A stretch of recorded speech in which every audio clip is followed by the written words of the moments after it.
जय श्री राम। आपका स्वागत है दिव्य सनातन चैनल में। आज हम आपको सुनाने जा रहे हैं एक ऐसी अकल्पनीय और दिव्य कथा जो स्वर्ग और धरती दोनों के नियमों को हिला देती है। ये कहानी है चंद्रमा की, जो अपने गुरु और पूजनीय गुरु पत्नी देवी तारा से ऐसा महाधोखा करता है कि देवलोक में कलंक छा जाता है और आकाश में महायुद्ध छिड़ जाता है।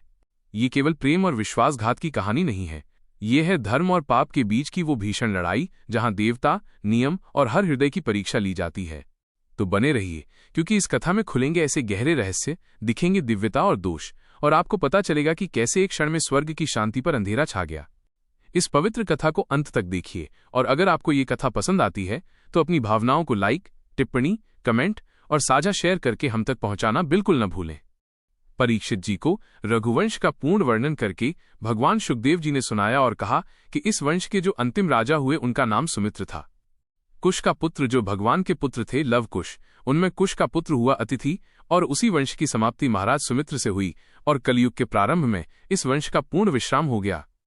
रघुवंश का सुमित्र के आगे कोई राजा नहीं हुआ, यहीं से इक्ष्वाकु वंश सुमित्र तक चला। कलयुग के प्रारंभ में इसका विश्राम हो गया। इक्ष्वाकु के पुत्र थे महाराज निमि। इन्होंने यज्ञ आरंभ किया। महर्षि वशिष्ठ जी को आचार्य के रूप में वरण किया। वशिष्ठ जी ने कहा, राजन, इंद्र अपने यज्ञ के लिए मुझे पहले ही वरण कर चुके हैं। उनका यज्ञ पूरा कराकर मैं तुम्हारा यज्ञ कराऊंगा, तब तक मेरी प्रतीक्षा करो। ये बात सुनकर राजा निमि बड़े ज्ञानी महात्मा थे। उन्होंने विचार किया कि कल का क्या भरोसा, प्राण रहें कि न रहें, और वशिष्ठ जी इंद्र का यज्ञ कराने चले गए। परम ज्ञानी महात्मा निमि ने सोचा कि यह जीवन तो क्षणभंगुर है, कल के लिए भगवत कार्य नहीं रोकना चाहिए। काल करे सो आज कर, आज करे सो अब।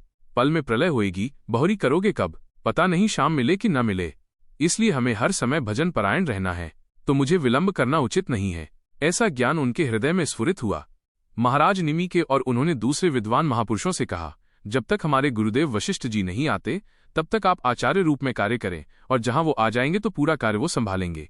गुरुजी जो वशिष्ठ जी थे, इंद्र का यज्ञ संपन्न कराने के लिए गए और उनके शिष्यों से निमि ने यज्ञ प्रारंभ करा दिया।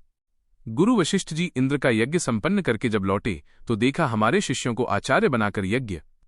तो उन्होंने कहा, तुम बड़े ज्ञानी बनते हो, हमारा इंतजार नहीं कर सके। मैं शाप देता हूं, तुम्हें अपनी विचारशीलता और ज्ञान और पांडित्य का घमंड है, इसलिए अभी तुम्हारा शरीर पात हो जाए, शरीर छूट जाए। निमि ने कहा, गुरुदेव, आपने शाप दिया, क्या ये धर्म के अनुकूल है? मेरा अपराध क्या? आपने व्यर्थ में शाप दिया, इसलिए लोभवश धर्म का आदर न करके और गुरु होकर के व्यर्थ में शाप दे दिया, इसलिए आपका भी शरीर पात हो जाए, आपका भी शरीर छूट जाए। निमि महाराज तप और ज्ञान से संपन्न विदेहराज। निमि तत्काल देह मुक्त हुए, गुरुदेव का भी शरीर पात हो गया, और गुरु वशिष्ठ जी भगवान के स्वरूप तत्काल देह मुक्त हुए, शिष्य का भी शरीर छूट गया। वशिष्ठ जी ने अपना शरीर त्याग कर मित्रा वरुण के द्वारा उर्वशी के गर्भ से जन्म ग्रहण किया। राजा निमि के यज्ञ में आए हुए श्रेष्ठ मुनियों ने राजा के शरीर को औषधियों के द्वारा सुरक्षित रख दिया। जब सत्रयाग की समाप्ति हुई तो देवता लोग आए, तब उन लोगों ने प्रार्थना की कि बिना अपराध के वशिष्ठ जी ने शाप दे दिया, इनका शरीर पूरा हो गया तो जीवित होना चाहिए महाराज निमि। तो उस समय देवताओं ने महाराज निमि की आत्मा से बात की, तो उन्होंने कहा, नहीं, मुझे अब देह बंधन स्वीकार नहीं। गुरु जी ने मुझे देह मुक्त कर दिया, तो अब देह नहीं धारण करूंगा। विचारशील शरीर से प्यार नहीं करते, भगवान में प्यार करते हैं, आत्मस्वरूप भगवान में। आगे चलकर शरीर छूटना ही था। गुरु जी ने शाप दे दिया, जल्दी छूट गया, बड़ी कृपा हुई। अब मैं कभी शरीर धारण नहीं करूंगा, इस शरीर को कभी नहीं धारण करूंगा। जैसे जल में मछली के लिए सर्वत्र ही मृत्यु का अवसर है, ऐसे शरीरधारी को दुख ही दुख, समस्या ही समस्या, इसलिए मैं शरीर धारण नहीं करूंगा। देवताओं ने कहा, तो आप कहाँ निवास करेंगे? तो कहा, हर प्राणी के नेत्र में, वहां मैं विराजमान होकर भगवान का चिंतन करता रहूंगा। और मैं विराजमान हूं, इसका परिचय है अपने आप पलक झपकना, इसे निमेष कहते हैं। महाराज निमि निवास करने लगे। पलक उठने और गिरने के अस्तित्व से मेरा पता चलेगा कि मैं विराजमान हूं। सबके नेत्र में ज्ञान शिरोमणि विदेहराज निमि विराजमान है। इसके बाद उन महर्षियों ने सोचा कि बिना राजा के तो अराजकता फैल जाएगी, तो निमि के शरीर का मंत्रों के द्वारा मंथन किया, तो एक कुमार उत्पन्न हुआ मुर्दे से। जैसे वेन के शरीर से भगवान पृथ्वी का प्रादुर्भाव हुआ, ऐसे ही महाराज निमि के शरीर का जब मंत्रों के द्वारा मंथन हुआ तो जो पुत्र पैदा हुआ वो जनक थे। जनक जी निमि के मृत शरीर से, जिन्हें वैदेह विदेह कहा गया, वैदेह जनक और मेथिल क्योंकि मंथन से हुए, उन्हीं के द्वारा बसाई हुई मिथिलापुरी है। जनक जी बड़े महान हुए हैं, उन्हीं से भगवत लीला का प्रकाश करने वाली वैदेही जानकी जी प्रकट हुईं। उन्हीं के भाव से उन्हीं के तप से, उन्हीं के भजन से। जब यज्ञ के लिए हल जोत रहे थे तो सीर हल के अग्रभाग से एक घड़े में चोट लगी और उससे सीता जी का प्रादुर्भाव हुआ। इसी से जनक जी का नाम सीर ध्वज हुआ। सीर ध्वज के कुशध्वज, कुशध्वज के धर्मध्वज, धर्मध्वज के कृतिध्वज और मितध्वज, कृतिध्वज के केसध्वज और मितध्वज के खांडिक्य हुए। परीक्षित, ये जितने महापुरुष हुए सब ब्रह्मबोध संपन्न ज्ञानी महात्मा, सब आत्मविद्या में बड़े प्रवीण आत्मज्ञानी। मिथिलापुरी में निवास करने वाले मैथिल कहलाने वाले इन नरेशों का आपको परिचय दिया। ये सब के सब गृहस्थ में होते हुए सिद्ध ज्ञानी महात्मा हुए, द्वंद्वों से मुक्त हुए। याज्ञवल्क्य आदि बड़े बड़े योगेश्वर भी इन पर महान कृपा करके सत्संग करने जाते थे। यही जनक जी भगवान शुकदेव जी के भी गुरुजी कहे गए। परीक्षित, अब मैं तुम्हें अभी तक सूर्यवंश सुनाता रहा, अब चंद्रमा के पावन वंश का वर्णन करता हूँ। इस वंश में महाराज पुरुरवा आदि बड़े बड़े पवित्र कीर्ति राजाओं का चरित्र किया। इसी में भगवान श्री कृष्ण चंद्र का अवतार होता है। सूर्यवंश में भगवान श्री रामचंद्र जी और चंद्रवंश में भगवान कृष्णचंद्र जी। शास्त्रों सिर वाले विराट पुरुष भगवान नारायण के नाभि सरोवर के कमल से ब्रह्मा जी की उत्पत्ति हुई। ब्रह्मा जी के पुत्र हुए अत्रि। वे अपने गुणों के कारण ब्रह्मा जी के समान ही थे। उन्हीं अत्रि के नेत्रों से अमृतमय चंद्रमा का प्रादुर्भाव हुआ। चंद्रमा अत्रि ऋषि के नेत्रों से प्रकट हुए। ब्रह्मा जी ने चंद्रमा को ब्राह्मण, औषधि और नक्षत्रों का अधिपति बना दिया। तीनों लोकों पर चंद्रमा ने विजय प्राप्त की और राजसूय यज्ञ किया। पर बड़ा विचित्र है, अत्रि जैसे महापुरुष के नेत्रों से प्रकट होने वाले चंद्रमा जो ही तीनों लोकों पर विजय प्राप्त करके राजसूय यज्ञ की सफलता प्राप्त हुई तो घमंड बढ़ गया। चंद्रमा को घमंड बढ़ गया। को नरस जन्मा जग माही, प्रभुता पाई जाहि मद नाही। अर्थात कौन ऐसा व्यक्ति है जो इस संसार में पैदा हुआ हो और प्रभुता पाकर मद से भर न जाए। अपराध हो जाता है घमंड से, अभिमान से। बृहस्पति जी की पत्नी तारा बहुत सुंदर थी। देवगुरु बृहस्पति, बिल्कुल ऐसा नहीं करना चाहिए, लेकिन घमंडी चंद्रमा ने भारी अपराध कर दिया। देवगुरु बृहस्पति की पत्नी को लुभायमान करके और जो नहीं सोचा जा सकता वो कर दिया। बृहस्पति जी ने बहुत समझाया कि ये भारी महापाप है, अधर्म है, पर जब घमंड अभिमान हो जाता है तो उन्होंने गुरु की बात नहीं सुनी। किसी भी तरह से किसी के भी समझाने से न तारा चंद्रमा को छोड़ सकी न चंद्रमा तारा को। बड़ी विचित्र बात है। बृहस्पति जी जैसे ज्ञानी की पत्नी होकर के चंद्रमा से आसक्त हो गई और चंद्रमा इतना सब सुख व्यवस्था है। जब त्रिभुवनपति पद प्राप्त हुआ तो फिर गुरु की पत्नी गामी जैसा महान अपराध, मतलब ये बड़ों में ऐसी गलती पाई गई। इससे पता चलता है कि ये पद, ये प्रतिष्ठा, ये ऐश्वर्य, ये रूप, ये सब नरकगामी बनाने वाला है। चंद्रमा देवताओं में श्रेष्ठ है, परम पवित्र है। शुक्राचार्य जी ने अवसर देखा और बृहस्पति जी से आंतरिक द्वेष था ही तो चंद्रमा का पक्ष ले लिया। जब शुक्राचार्य जी ने चंद्रमा का पक्ष लिया तो सारे असुरगण चंद्रमा के पक्ष में, और महादेव जी भी बहुत प्यार करते थे चंद्रमा से। विद्या गुरु अंगिरा जी के पुत्र बृहस्पति जी का विरोध करने वाले सब चंद्रमा के साथ। महादेव जी ने कहा, चंद्रमा तुम बहुत गलत किए, बहुत गलत है, वापस कर दो तारा को, नहीं तो हम बृहस्पति जी का पक्ष लेंगे। जब खड़े होंगे, चंद्रमा को प्यार करते हैं। द्वितीया का चंद्रमा भगवान शिव मस्तक पर मुकुट में धारण करते हैं। देवराज इंद्र समस्त देवताओं के साथ, गुरु बृहस्पति के साथ। अब तारा को निमित्त बनाकर भारी महासंग्राम की स्थिति आ गई। तारा जी को समझ में नहीं आया कि हमारे प्रीतम इसके गुरु हैं और हम गुरु माता हैं, और उसकी समझ में नहीं आया अहंकार, क्योंकि चंद्रमा बहुत रूपवान, ऐसे ही तारा जी बहुत रूपवान। बृहस्पति जी की पत्नी इतनी बड़ी जगह से फिसल गई। बृहस्पति जी की पत्नी तारा जी।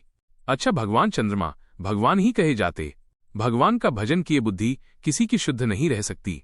अंगिराज जी ब्रह्मा जी के पास गए कि महाराज घोर महासंग्राम शुरू हो जाएगा। ब्रह्मा जी आए और चंद्रमा को बहुत डांटा फटकारा। कहा, छोड़ तारा को, दो बृहस्पति जी के हाथ में तारा को। जब बृहस्पति जी के हाथ में तारा जी को दे दिया तो उन्होंने देखा ये तो गर्भवती है, मेरे क्षेत्र में दूसरे का गर्भ। तू अभी त्याग, तुरंत त्याग, क्योंकि तारा देवी है, डर मत, मैं तुझे भस्म नहीं करूंगा, लेकिन गर्भ त्याग अभी। इतनी सुंदर थी कि बृहस्पति जी इतने पर भी तारा से कहा कि तुम गर्भ त्याग दो, हम स्वीकार करते हैं, और तुम मेरी पत्नी देवी हो, इसलिए कोई दोष तुम्हारा स्पर्श नहीं कर सकता, तुम निर्दोष हो। अपने पति की बात सुनकर तारा जी ने अत्यंत लज्जित होकर गर्भ का त्याग किया। देवी हैं, सोने जैसा चमकता हुआ बालक। अब जब बालक प्रकट हुआ तो बृहस्पति जी लुभायमान हो गए और चंद्रमा, ये मेरा पुत्र है, तुम्हारा अधिकार नहीं। बृहस्पति जी से कहा है तो, अरे अब तो घुटने टेक देने चाहिए कि सब कुछ प्रभु आपका, गलती क्षमा करो। चंद्रमा ने कहा, ये तेजस्वी पुत्र मेरा है, आपका नहीं, और आप ध्यानस्थ होकर देख लो कि मेरा है कि नहीं। समस्त ऋषियों ने तारा से कहा, तुम ही बता दो किसका है। तो लज्जावश वो कैसे बोलें कि चंद्रमा का है। तब वो तेजस्वी बालक जो प्रकट हुआ था उसने कहा, झूठी लज्जा करने वाली, तू अपने कुकर्म को क्यों नहीं बोल रही है। उस बालक ने डांटा तारा को। ब्रह्मा जी ने कहा तारा से कि हमको बता दो, क्योंकि माँ ही जानती असली पुत्र का पिता कौन है। तब तारा ने धीरे से कहा, ये चंद्रमा का पुत्र है। न्याय हो गया। बृहस्पति जी ललचा गए थे। चंद्रमा ने उस बालक को ले लिया ब्रह्मा जी के द्वारा। बड़ी अदालत है ब्रह्मा जी। ब्रह्मा जी ने उस बालक का नाम रखा बुध, क्योंकि बड़ी धीर गंभीर बुद्धि। अब चंद्रमा को बहुत आनंद हुआ बुध को प्राप्त करके। बुध के द्वारा इला के गर्भ से पुरुरवा का जन्म हुआ। एक दिन इंद्र की सभा में देवर्षि नारद जी पुरुरवा के रूप, शील, गुण, उदारता, संपत्ति, वैभव का वर्णन किए तो उर्वशी के हृदय में भाव आ गया और देवांगना सर्वश्रेष्ठ अप्सरा महाराज पुरुरवा को पति रूप में वरण करने के लिए भूतल पर आ गईं। पुरुष शिरोमणि पुरुरवा मूर्तिमान कामदेव जैसे सुंदर थे। सुंदरी उर्वशी ने धैर्य धारण करके पुरुरवा को पति रूप में वरण किया। पहले जब उर्वशी पुरुरवा के पास गई तो पुरुरवा ने कहा, सुंदरी, तुम तो परम वंदनीय हो, देवलोक की विभूति हो, भगवान नारायण की जंघा से प्रकट हुई उर्वशी जी हैं। ये दास तुम्हारे स्वागत के लिए क्या सेवा करे। उर्वशी ने कहा, राजन, तुम्हारा सौंदर्य और महिमा सुनकर के मैं स्वर्ग लोक से आई हूं। कौन ऐसी कामनी है जो आप जैसे दिव्य पुरुष पर दृष्टि और मन न्योछावर न कर दे। मैं आपके समीप आपकी पत्नी बनने के लिए आई हूं। राजन, हम अप्सरा हैं। जब हम किसी का रूप, सौंदर्य, गुण देखते हैं, वो प्रशंसनीय होता है तो हमारा मन आकृष्ट हो जाता है। अन्यथा बिना तप के कोई हमें देख भी नहीं सकता। स्पर्श और आगे की बात। आप तपस्वी हैं, तप के धनी हैं। मैं आपको पति रूप में स्वीकार करती हूं, परंतु महाराज, मेरी एक शर्त है। ये 2 भेड़ के बच्चे सौंपती हूं।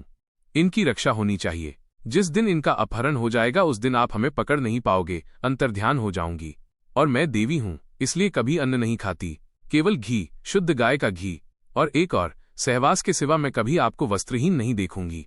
3 बातें हैं, सदैव घी खाऊंगी और आपको सहवास के सिवा वस्त्रहीन नहीं देखूंगी। और मेरे 2 भेड़ के बच्चे हैं, उनकी रक्षा करना। पुरुरवा ने हर शर्त स्वीकार कर ली। फिर उर्वशी से कहा कि तुम मनुष्य के लायक तो नहीं हो, क्योंकि तुम देवी हो। तुम्हारा सौंदर्य अद्भुत है, पर तुमने कृपा करके मुझे स्वीकार किया है, इसलिए मैं तुम्हारी सेवा में दास की तरह रहूंगा। जब जो आज्ञा होगी वैसा पालन करूंगा। सम्राट पुरुरवा, अब तो उर्वशी कामशास्त्र की पद्धति से पुरुरवा के साथ पति पत्नी का संबंध, वो अंतर्धान पद्धति से देवताओं की विहार स्थली, चैत्रथ, नंदनवन, स्वच्छंद विहार। देवी उर्वशी के शरीर से हर समय कमल केसर की सुगंध निकलती रहती थी। राजा पुरुरवा को कितने वर्ष व्यतीत हो गए पता ही नहीं चला। जब इंद्र ने देखा कि तप क्षीण हुआ तो इशारा किया उर्वशी को। गंधर्वों को उर्वशी ने इशारा किया। गंधर्व 2 भेड़ के बच्चे थे, उनको उठा लिए। और उस समय महाराज पुरुरवा उर्वशी के समीप थे। आधी रात का समय था। उर्वशी ने कहा, महाराज देखो, हमारे बच्चों को लिए जा रहा है, 2 भेड़ के बच्चों को कोई। अरे, तू कायर की तरह मेरे पास पड़ा है और मेरी जान बचती है इन बच्चों में। अपने को बड़ा वीर मानने वाला तू मेरे बच्चों को नहीं बचा सका और लुटेरे ले गए। ये स्त्रियों के सामने वीरों की सी बात करने वाले बहुत पाए जाते हैं, लेकिन वीरता दिखाने वाले कम होते हैं। जैसे किसी हाथी को अंकुश से भेद दिया हो। अब महाराज को ध्यान नहीं रहा, सहवास के सिवा वस्त्रहीन नहीं, और वो एकदम तलवार लेकर रक्षा के लिए बड़े वस्त्रहीन अवस्था में। उर्वशी अंतर्धान। अब जो पागलपन महाराज का चढ़ा, वैसे ही वस्त्रहीन, वस्त्र नहीं धारण किए। जो देखा उर्वशी अंतर्ध्यान। अब उनको ध्यान आया कि मेरी गलती हो गई। अब हा उर्वशी, विह्वल उन्मत्त पागल की तरह कभी सरस्वती नदी के तट पर, कभी कहीं। विकल, बस एक लगन थी, एक बार पुनः देख लूं। उर्वशी जी तो देवी हैं। उर्वशी जी ने दया की। ये सरस्वती नदी के तट पर पागलों की तरह। हा उर्वशी 5 अपनी सखियों के साथ प्रकट हुई। जैसे ही उर्वशी जी को देखा तो जैसे प्राण आ गए हों। कहा, निष्ठुर, एक बार तू एक क्षण मेरे से बात कर ले। नहीं, मेरे प्राण व्याकुल। और कहा, जाओ महाराज, मैं किसी की नहीं हूं। जब तप बढ़ता है तो उस तप को क्षीण करने के लिए मुझे भेजा जाता है। मेरा कोई पति नहीं, मेरा कोई मित्र नहीं, कोई मेरा कुछ अपना नहीं लगता है। महाराज कहा, देवी, ये शरीर, ये चक्रवर्ती सम्राट तुम्हारा दास है। ऐसा मत कहो, नहीं, अभी ये मर जाएगा और देखते देखते भेड़िए और गीद खा जाएंगे। स्त्रियों, करुणा क्रूरा दुर्सा, सुनो महाराज, हम वो स्त्री हैं जो बड़ी निर्दयी है, केवल प्यार का नाटक करती है। कितनों को तपस्वियों को, कितनों को जो तप के धनी थे उनसे मिली, किसी की हुई क्या। क्रूरता मेरे स्वभाव में है। अगर मैं चिढ़ जाऊं तो अपने सुख के लिए बहुत से बड़ा साहस का काम कर सकती हूं। जो मैं स्वार्थ के वशीभूत होकर प्यार की बातें करती हूं, वही मैं उसकी हत्या भी कर सकती हूं।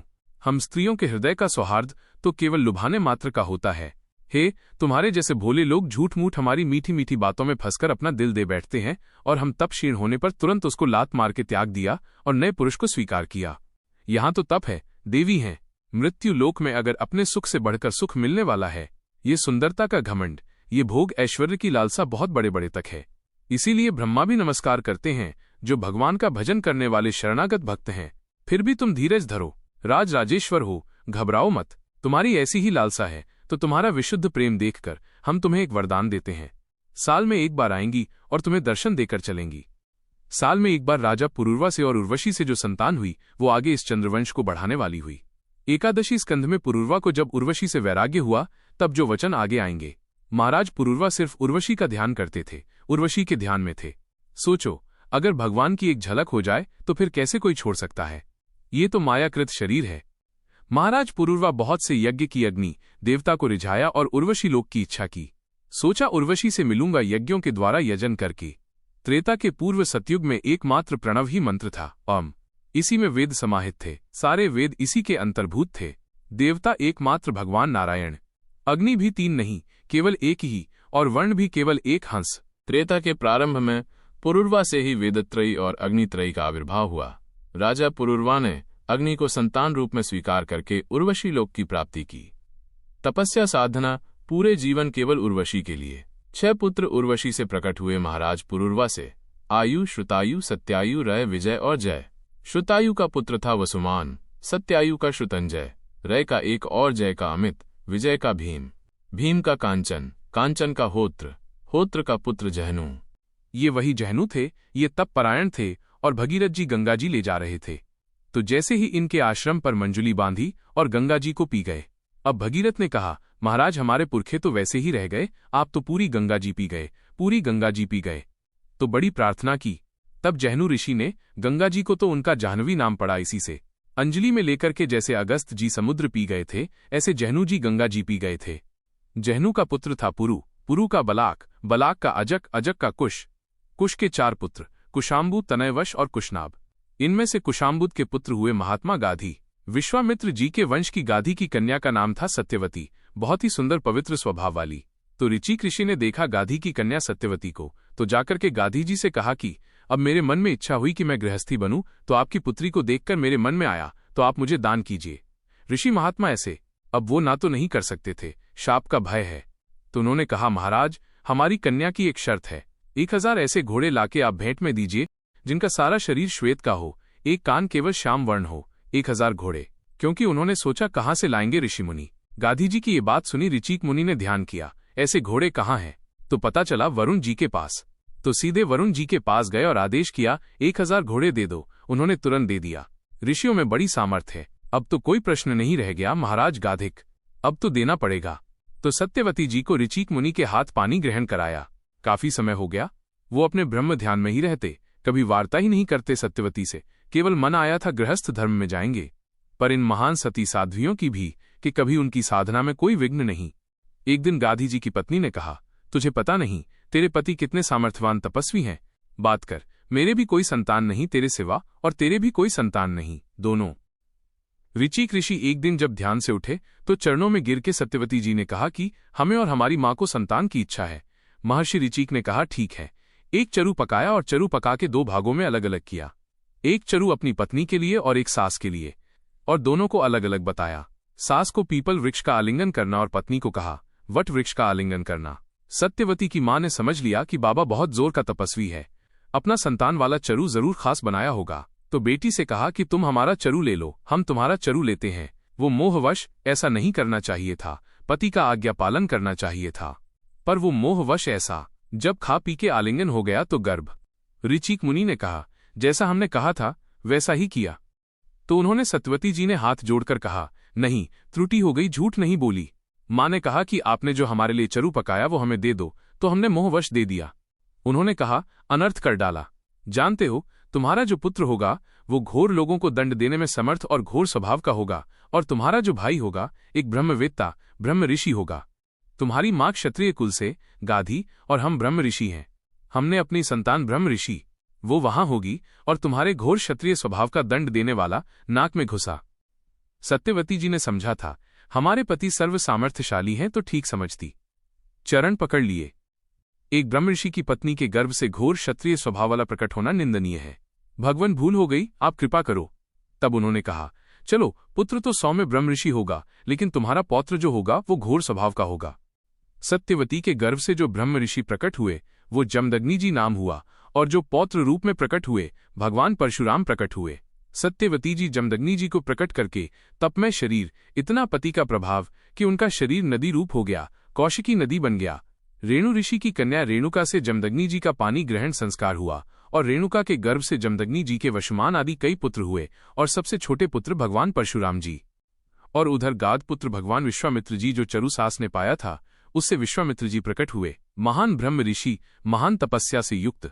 परीक्षित कहते हैं कि हे वंश का अंत करने के लिए स्वयं भगवान ने परशुराम के रूप में अवतार ग्रहण किया। 21 बार क्षत्रियों का विनाश किया पूरे विश्व के। राजा परीक्षित ने पूछा, प्रभु क्या अपराध हो गया क्षत्रियों से कि भगवान परशुराम जी ने 21 बार घूम घूम करके पूरे भूमंडल से क्षत्रियों का विनाश किया। श्री सुखदेव जी महाराज ने कहा कि परीक्षित, ये उन दिनों की बात है जिस समय है वंश का अधिपति सहस्त्रबाहु अर्जुन, वो एक महान बलवान श्रेष्ठ राजा था, और खास बात, उसने दत्तात्रेय जी को प्रसन्न कर लिया था। अवधूत शिरोमणि दत्तात्रेय जी और उनसे 1000 भुजाएं, कभी शत्रु से युद्ध में पराजित न होना, कभी कोई ऐश्वर्य की कमी न होना, जो इच्छा करे वो प्राप्त हो जाना, ये सब वरदान प्राप्त किए थे भगवान दत्तात्रेय जी से। अब बल, अतुल संपत्ति, तेजस्वीता, वीर कीर्ति, शारीरिक बल सब कुछ दत्तात्रेय जी से प्राप्त हो गया था। एक तरह से महायोगेश्वर खुद बन गया था। दत्तात्रेय जी की कृपा से सहस्त्रबाहु अर्जुन वो ऐसी सिद्धियां जान गया था कि सूक्ष्म से सूक्ष्म, स्थूल से स्थूल वो शरीर धारण कर लेता। बड़ी सिद्धियां उसकी, वो वायु की तरह कहीं भी पहुंच जाता। ऐसी सिद्धियां दत्तात्रेय जी से प्राप्त की। एक बार एक गले में वैजयंती माला डालकर और बहुत सी सुंदर स्त्रियों के साथ नर्मदा जी में जल विहार कर रहे थे, और उधर तो रावण नर्मदा के किनारे दिग्विजय करते हुए अपने तंबू लगाए हुए था। तो 500 भुजाएं इधर, 500 भुजाएं इधर, पूरी नर्मदा के जल को रोक दिया सहस्त्रबाहु अर्जुन ने। रावण का शिविर डूबने लगा। उधर तो रावण ने पूछा, बिना वर्षा के कैसे बाढ़ आ गई उल्टा? बोले, महाराज, एक वीर है जो स्त्रियों के साथ जल में खेल रहा है, खेलते खेलते नर्मदा को उल्टा प्रवाहित कर रहा है। तो उन्होंने कहा, हमसे बड़ा वीर कौन है? रावण बड़े घमंड में गया, अपने को बड़ा वीर मानता था, और जाके सहस्त्रबाहु अर्जुन से अब वीरता की बातें करने लगा। तो उन स्त्रियों को प्रसन्न करने के लिए खिलवाड़ में तो ऐसे रावण को पकड़ लिया सहस्त्रबाहु अर्जुन ने, बंदर के समान एक पिंजरे में बंद करके, और अपनी राजधानी माहिष्मती ले जाकर के जहां घोड़े थे वहां पिंजरा रख दिया। पिंजरे में 10 खोपड़ी वाले रावण को 1000 भुजा वाला सहस्त्रबाहु अर्जुन और सब सिद्धियां प्राप्त किए। तब मैं